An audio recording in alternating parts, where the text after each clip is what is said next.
All right, welcome to the Collector Car Podcast. Happy early 4th of July. I hope you're having a wonderful, long, extended weekend with friends and family, celebrating the independence of our country, which is so incredibly important. Now, for this episode, I am interviewing Ken Gross once again about an exhibit he has going on at SLAM, the St. Louis Art Museum, titled Roaring, Art, Fashion, and the Automobile in France. So to celebrate this, I created another fun song. So take a listen, and as always, the complete song will be at the end of this episode. As always, thanks for listening. In the glow of Paris, engines came alive. Couture on the sidewalk, chrome on the drive. Bugatti roared past with a dancer's grace. M-like sculpture, leather and lace. RM Sotheby's is the world's largest collector car auction house by total sales. They are the preeminent market maker of high-quality collector cars and collections, regardless of size or complexity. By working in partnership with the Sotheby's team and its network of 80 offices in 40 countries, RM Sotheby's has established the largest client network of any collector car auction house in the world. Join the RM Sotheby's family by connecting with one of their car specialists at rmsotheby's.com or contact me directly at gstanley@rmsotheby's.com. All right, welcome to the Collector Car Podcast. I'm thrilled to have a fourth or fifth time returning guest, Ken Gross. How you doing, Ken? It's fine. How are you today? Good, good. You're doing so many incredible things. I'm like, I got to have Ken on the podcast again. And the most amazing thing you're doing right now is another incredible exhibit at SLAM, which I didn't know that was the shorthand term for the St. Louis Art Museum. So if you would tell us a little bit about what you've been up to with this new exhibit that's going on. Well, the idea came from their curator of decorative arts, a woman named Jenny Cortinovis, whose father used to own a Delahaye, and she grew up as a car enthusiast. She wrote her master's thesis on the French Concours d'Elegance and the couturiers, the Jean Lanvins and Coco Chanels, who would prepare these beautiful ensembles for women to wear at a concours. She wanted to have a combination of fashion and great 1930s French automobiles. The fashion she could handle, the cars were left to me, and she had a starter list, and I expanded on that. And we have 12 really fabulous cars in St. Louis at the Art Museum right now. And I found out yesterday that in a little over 2 months, the attendance is already 55,000. So they are very happy with the way things are going. And so am I, because it's always great to put on a show like this. I also had a Bugatti exhibition earlier in the year, and that was very successful for the museum. But St. Louis goes until July 27th. So if any of your podcast followers can get to St. Louis, they can see this exhibition. Yeah, I highly recommend it for a lot of different reasons. One is obviously the exhibit itself is amazing. It's not just cars. Like, it's all about what's happening in the time period of the day, including the art and the fashion, which I thought was really interesting. We have a fabulous catalog for this. It's over 300 pages long. You may have a copy of it yourself, but it talks in detail about some of the leading fashion elements of that era. And what we also have with some of the cars are videos. For example, one of the cars is a Bugatti owned by a collector named Chip Connor that was driven by a French woman whose kind of racing nickname was Helene, Marie-Hélène Delangel. And she was very successful, and so much so that she had attracted the attention of Ettore Bugatti, who gave her a car to race at Montlhéry. She set some women's records, and she seriously competed against the men. And we have not only her car there, but we've got some wonderful old video showing her at Montlhéry lapping the banked oval in this car. With each of the cars on show, next to it is in many cases a mannequin or two with corresponding outfits. Because what I have learned over the years is that in the 1920s and 30s, particularly in France, but also at at Villa d'Este in Italy, Lake Como, these concours were the subject of national interest. The local magazines featured them. The wealthy men and women who owned these cars and who commissioned coach builders like Figoni and Letourneur and others to custom body their cars would also go to the Chanel's and Nina Ricci's and so forth and ask for a coordinated ensemble, which they would then wear at a Concours Elegance. So the cars were judged and the ensemble was judged. And when you see these flickery old movies, and we've got some of them showing, you can see that how this all worked. And apparently, it wasn't just like Pebble Beach where car enthusiasts are interested, but pretty near no one else. Paris Match and some of these other magazines carried in their rotogravure sections pictures of these elegant women and their cars winning, and people were interested in this. One of the cars that we have on display is a D8 Aerosport Delahaye, and that car, the background to that car is a clip of Josephine Baker, who was a nightclub performer, dancer, artiste, a really beautiful black woman who had several Delahages and competed in concours. And so we have, again, a film of Josephine Baker at one of the concours backing up the Delahaye Aerosport, which is on display. So you can spend, I mean, there's 12 cars. It doesn't sound like a lot, but because of all the background information and vitrines that have clothing and jewelry and art from that period, you can spend quite a bit of time at this exhibition looking at all the complementary elements which Jenny put together. Yeah, it really is amazing. And I do have the book here, and it is quite a book. Like it's a stunning, beautiful book that was put together as part of this exhibit. You told me, I know for the Bugatti exhibit, it's like, get the book when you get there because they're not going to last and they're very cool and they have a ton of information. So I haven't had a chance to crack into this yet, but I will. And it is fabulously done. So let's talk about a couple of the cars here. Well, first off, I remember for the Bugatti exhibit, it was quite difficult to get some of those cars into the museum. Did you have a little bit of an easier time with this exhibit? Oh, not at all. Most fine art museums, they're certainly, they can accommodate large pieces of sculpture, but for the most part, something on the size of an automobile was probably never contemplated by the people who did the building, particularly in St. Louis, where the building goes back, the main part of the building goes back like 100 years to the St. Louis Exposition.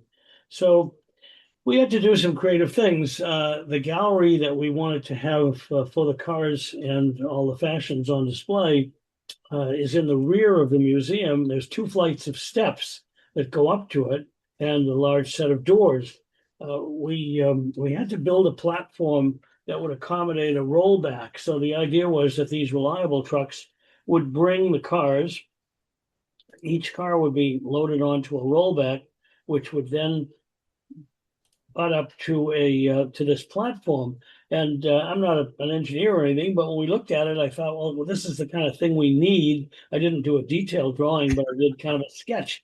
And damned if they didn't rent all the pieces. And we had a platform that would hold the Bugatti Royale in the exhibition. We have the Weinberger Cabriolet, which came from the Henry Ford in Dearborn, Michigan. And that car weighs 3 tons. It's really big, but we were able to just slip it through the doors once it was on this new structure. So, of course, at the end of our installation, they had to take the structure down, and they'll have to put it up again in the first week of August when we take the cars out of the building. Once they were in the building, it wasn't too difficult. I work with a fellow named Webb Fair from, he lives in Palm Springs. He was Peter Mullen's collection manager, and I like to joke that Webb can put a car through the eye of a needle. He really has a wonderful sense of how much turning room we need and how to get a car up next to a wall. I mean, we do use Go-Jacks, those wonderful rollers that you put under wheels, but it really takes a great guiding eye. So the way we do it is Webb does the directing and I do the steering, and we train our museum preparators to help push the cars very carefully on hard surfaces like bumpers or edge offenders and so forth.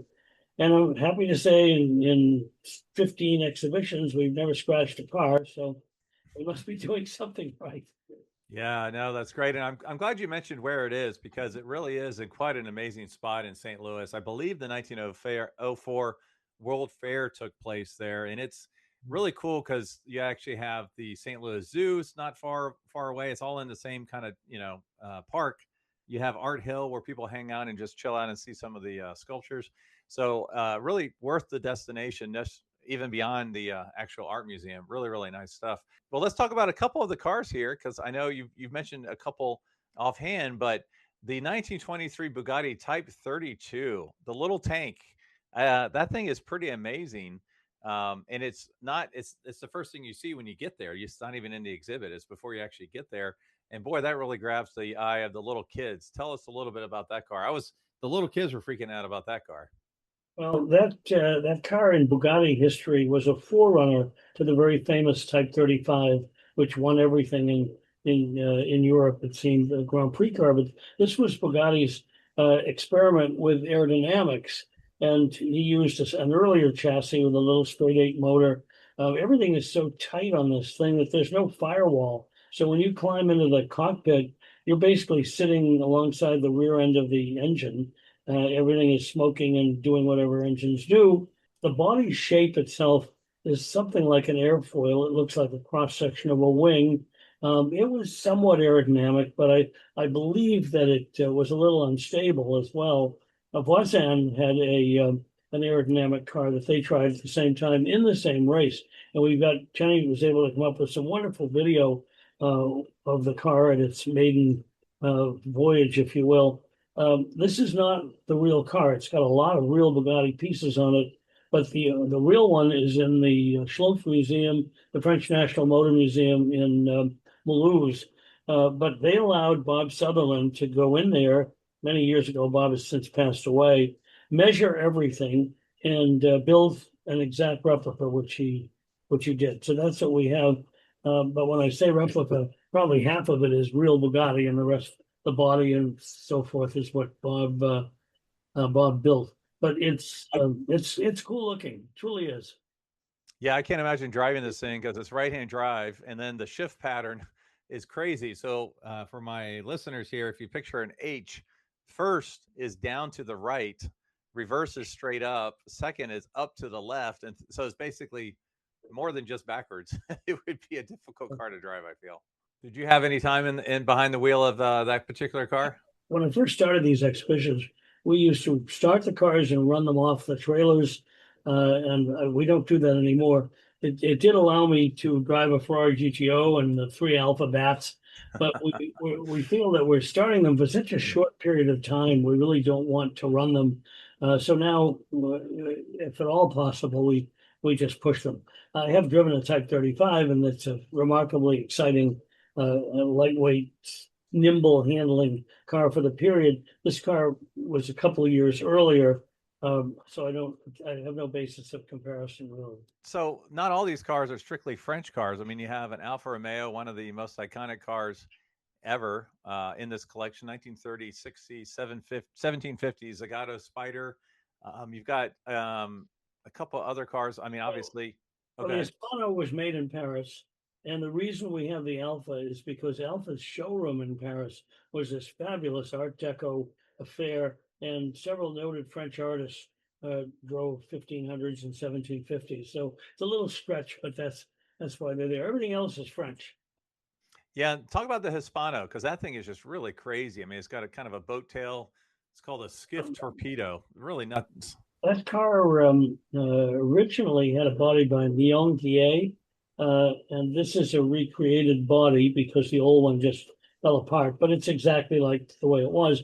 It's owned by Judge John North in Easton, Maryland, St. Michael's, Maryland, who has a fabulous collection of cars. He also loaned us the 60 1750 Alfa Romeo. And the body, the original body would have been tulip wood. Hispano did a number of these. Andre Dubonnet he had several of them. The wood is just it's like polished mahogany. It looks like a beautiful boat. It just happens to be on wheels. But Hispano-Suiza, the company started in Barcelona, but they really found that their market was not Spain, it was France. So they built a factory on the outskirts of Paris, and most of the 30s era Hispanos were built in France, not in Spain. So we felt that was a reasonable leap to Right. Yeah. No, that makes sense. And there's just gorgeous, incredibly gorgeous cars just to look at. I mean, the Delahaye, we've talked about that before on this podcast. Bugatti Royale. I mean, that's what, one of six. I know that's the one from what, the Henry Ford Museum. It is, yeah, and that car uh, was really interesting. Dr. Fuchs, who was the owner in the early 1930s, late 1920s, it was obviously not a good time to be a Jewish doctor in Germany, and he found a clever way to have that car bodied.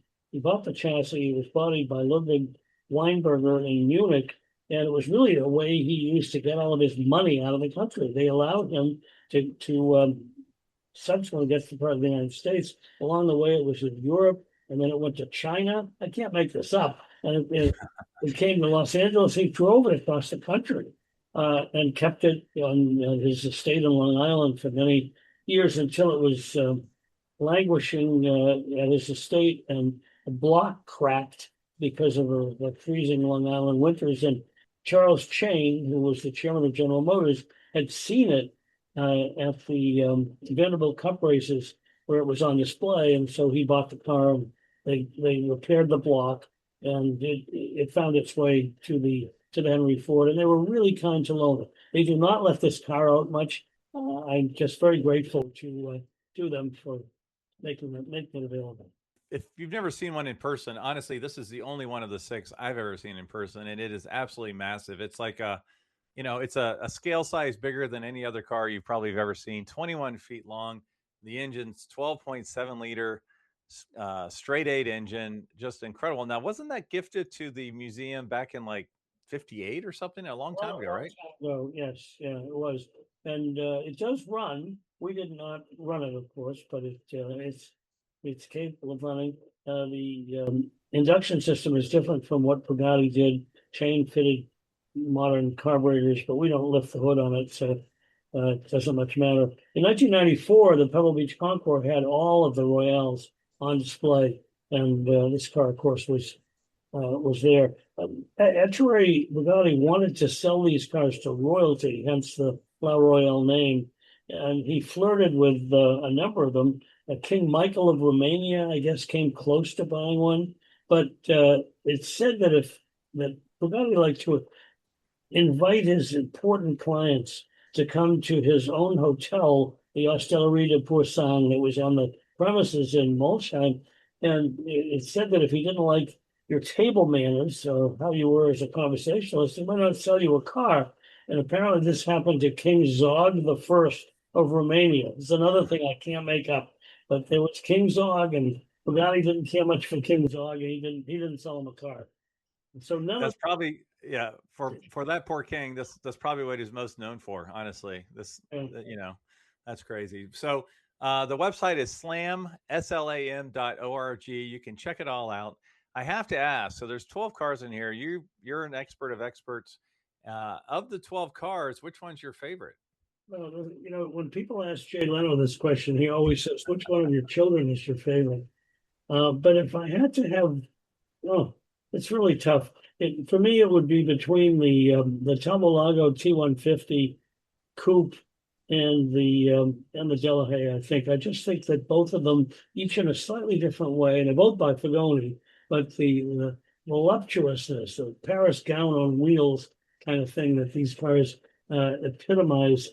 They just look like they're moving when they're standing still. Of the two, the Talbot-Lago has a little bigger engines, 4-liter motor, 3-carburetor 6 with a Wilson pre-selected gearbox. It's probably a lot nicer to drive, and the front wheels aren't enclosed, so you can really steer it. And a similar T150 finished very high in the GT class at Le Mans one year in the 30s. So that's probably the car.